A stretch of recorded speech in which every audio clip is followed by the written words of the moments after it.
Steps to start leading a more meaningful life. Yeah, no, none of this stuff is ever that simple.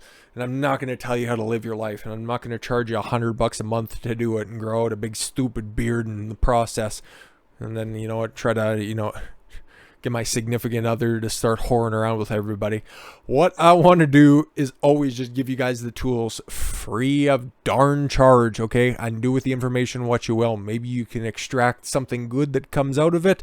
I hope you do, because I find it useful, okay? And then if I don't find it useful, we'll make fun of it. So let's see what we got here. So, meaningful life change, okay? According to Amali Dongia, sweet.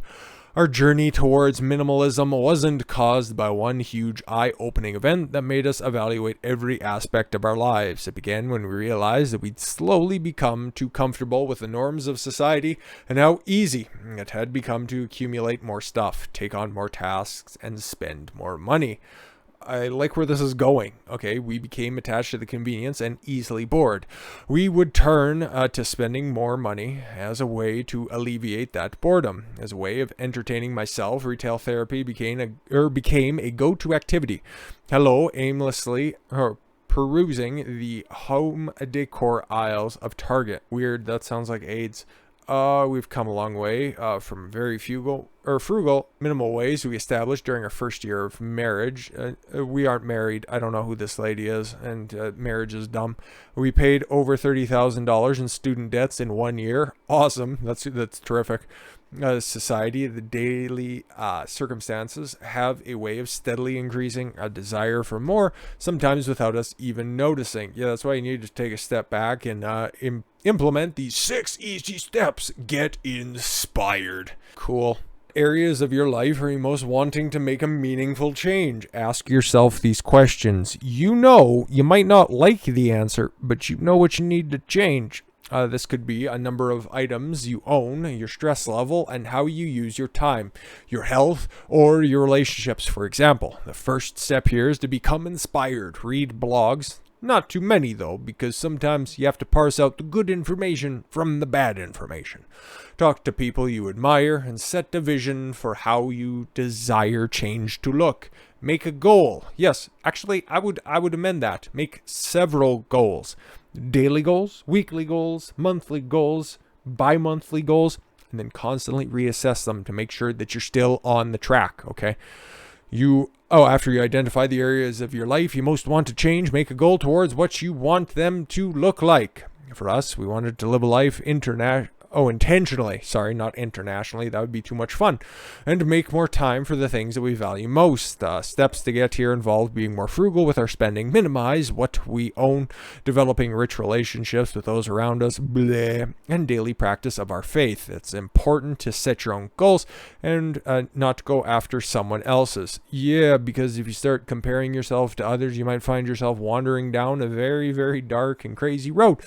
Begin with small changes. Again, that's what I meant by setting small goals, intermediate goals, and long-term goals, okay? And then keep up on top of all of them and start refining them step by step. So we don't need to read that.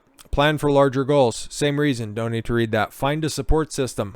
Find people that'll hold you accountable to your goals and to your vision.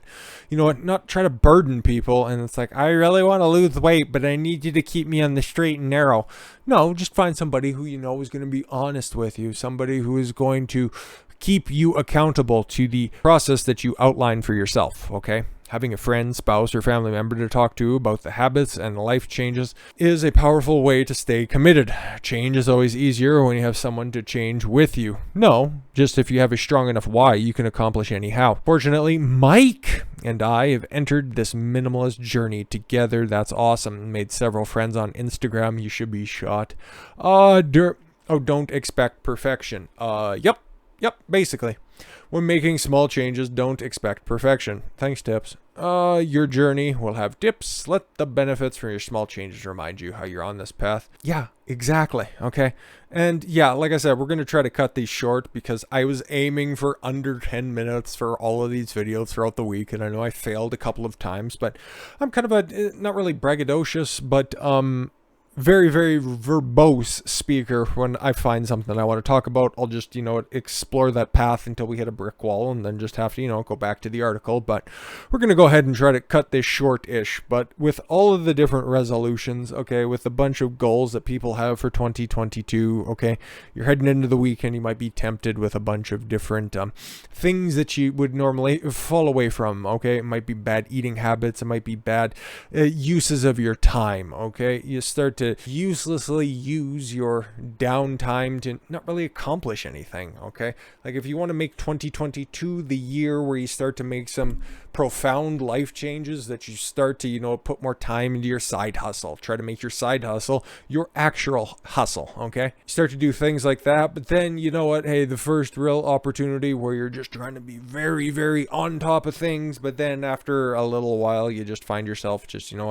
sliding back into, oh, I could just really sit down for a second, or I don't really need to go for a run. It's cold outside. It's snowing. No. If you know what you're doing, if you have a particular goal in mind, you just go do it, okay? It might seem like it sucks because here's, just a little personal story. I wake up and, my back hurts a lot, okay? Like my lower back, I think I have a bit of a hernia. I'm not going to go get it checked out because it doesn't really affect me that much, and that's the only time that I really bring it up. And my knees hurt, and my ankles hurt, and sometimes my upper back hurts a little bit more, and I look outside and it's snowed several inches, and I got to go outside and shovel the corner lot that I live on, okay? I could just, throw my hands up in the air and just, I don't want to do that. I'm just going to stay inside and all that stuff's too hard and I'll do it later. No, just go out there and do it. Because if I can get through it, guess what? All of this snow, all of this cold isn't exclusively happening to me. I'm not victimized by this garbage that's going on here. I'm choosing to live in Grand Prairie. I'm choosing to live here. I'm choosing to live on a corner lot, okay? You get the benefits and you get the detriments from it. And you know what? You just push your ass through it. And guess what? You're going to find out how much you can actually do. You can find out that really, when you think that I just can't go any farther, that you're really living life in like maybe 40% of what you're actually capable of. And you just continue to push yourself a little bit further every single time that you do something hard, okay? You callous your mind. You push yourself harder than what you ever thought was possible. And you know what? You keep doing that over and over again. And then even those thoughts, even those little niggling feelings in the back of your mind where, oh, you should just take it easy this day. Oh, you should just relax for a little bit. Sit down. You work so hard. Those voices don't ever enter your mind. You're just out there. You're always trying to constantly one-up yourself. I don't know about you guys, but that's just really inspirational to me, and that just really gets me going. And hopefully, you know what, if you hear that, maybe that's something that you can aspire to in 2022. I've got big hopes. I got big dreams for this year, okay? Things that I like to keep to myself, things that I write down, things that I want to accomplish this year. And hopefully you accomplish what you have set out to do this year. And yeah, if you need any help, if you need a little reaffirmation, holla at your boy. I'm always around, especially on this channel here, because I want to make something happen over here, because this is a little bit more of a chilled, a little bit of a less stressful environment than the main channel, which is just constant, never-ending nonsense over and over and over again. But yeah, I'm looking forward to this stuff, and we got 1 week down, 51 to go, my friends. With that said, thank you all very much for the gift of your time. I've been Don Consuelo. I want you to follow your gut and get after it. Take care, everyone.